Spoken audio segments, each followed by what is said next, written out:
The Bridgepoint Health Facility in the East End of Toronto recently got a makeover. In fact, it got a brand new state-of-the-art hospital. But now it's time for the old building to disappear. Who's the best at making structures vanish in a safe and timely manner? Priestley Demolition. Bridgepoint Health has a long and fascinating history. For the past 150 years, Bridgepoint and its earlier incarnations has dealt with some of the most pressing healthcare challenges of our time. It started in 1860. Named the House of Refuge, it was the first Toronto hospital for the helpless and homeless. It became a smallpox hospital during the epidemic of the 1870s, but by 1893, its mandate had expanded to treat other infectious diseases, and it was rechristened the Isolation Hospital, all the while maintaining its function as a house of refuge for the homeless and aged. As the needs increased, so did the structures, overlooking the Don River, until the original facilities could no longer serve the community's needs, and the first House of Refuge buildings were demolished. As infectious diseases declined, the hospital moved towards the treatment of chronic illness and was renamed the Riverdale Hospital. But 1963 was the banner year, the opening of the ultramodern half-round hospital with 800 beds for long-term care.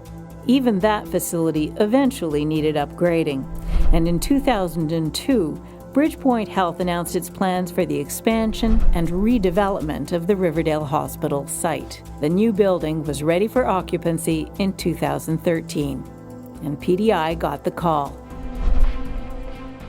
When something new goes up, something old must come down. And tearing buildings down with precision is what Priestley Demolition does best.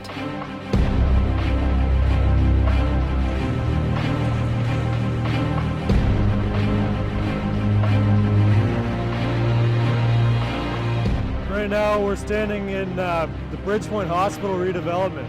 Standing over my right shoulder is the new hospital building. After it was completed, the hospital moved from their old building behind me, where Priestley Demolition's bringing it down.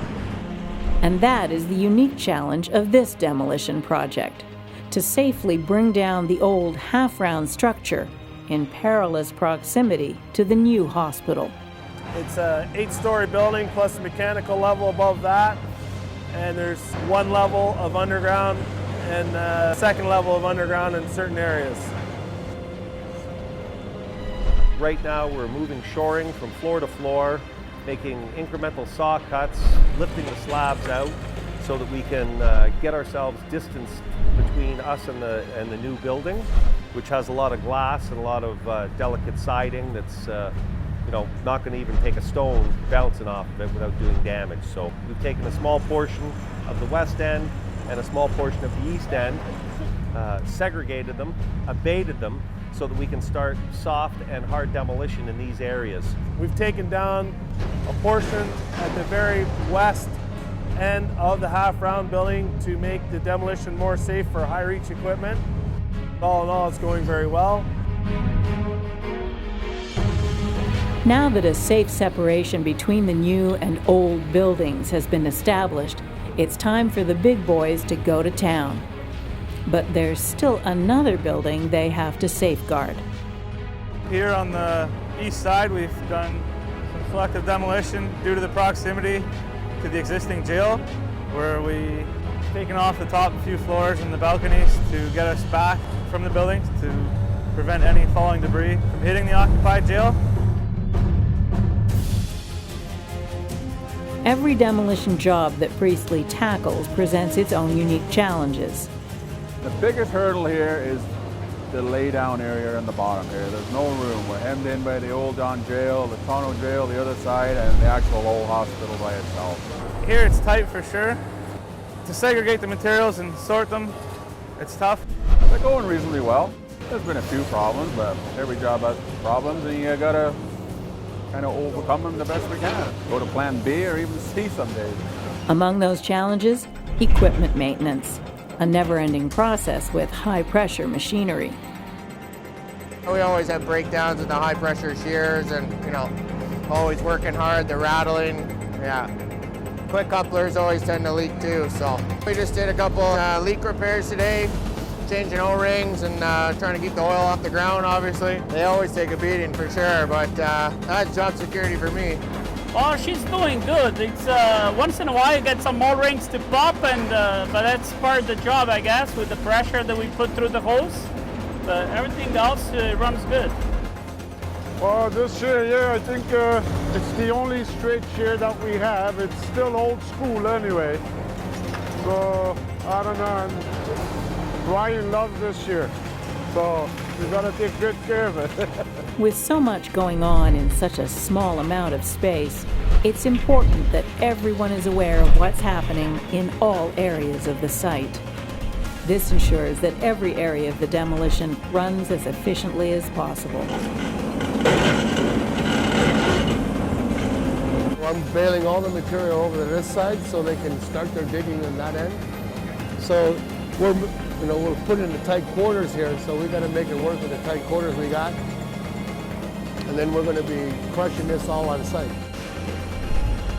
Once the debris is removed, the site plans call for a new parking lot, which will be a crucial addition to the new state-of-the-art hospital, as well as surrounding green space, including flower gardens, an ornamental fountain, a labyrinth, and public footpaths. As you can see, Priestley's hammering away and doing a pretty good job at bringing this thing down, and Bridgepoint's really excited to have their entire campus completed. It's a project that some may find daunting, but for Priestley, it's just another day at work, doing what they do best. Hey, Frankie, we're going to pull some of that stuff back, bust the basement out, throw it back in the hole. I'm going to call Johnny over to help come over here. Maybe you can come over here with another machine or something to help him out. Yeah, 10-4. Anyway, we got to get some of this stuff out of the way so we can get this floor level and break the basement floor the next day. Stuff it into the floor for now. Fill it up again so Frank can continue forward again.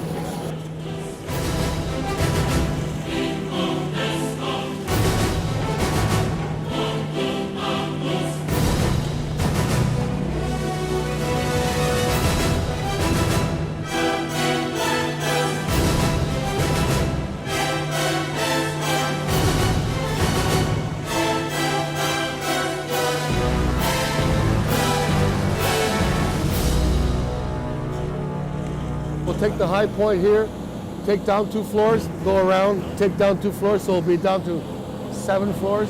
Then we'll bring it down to 5, 5, 3, 3, gone.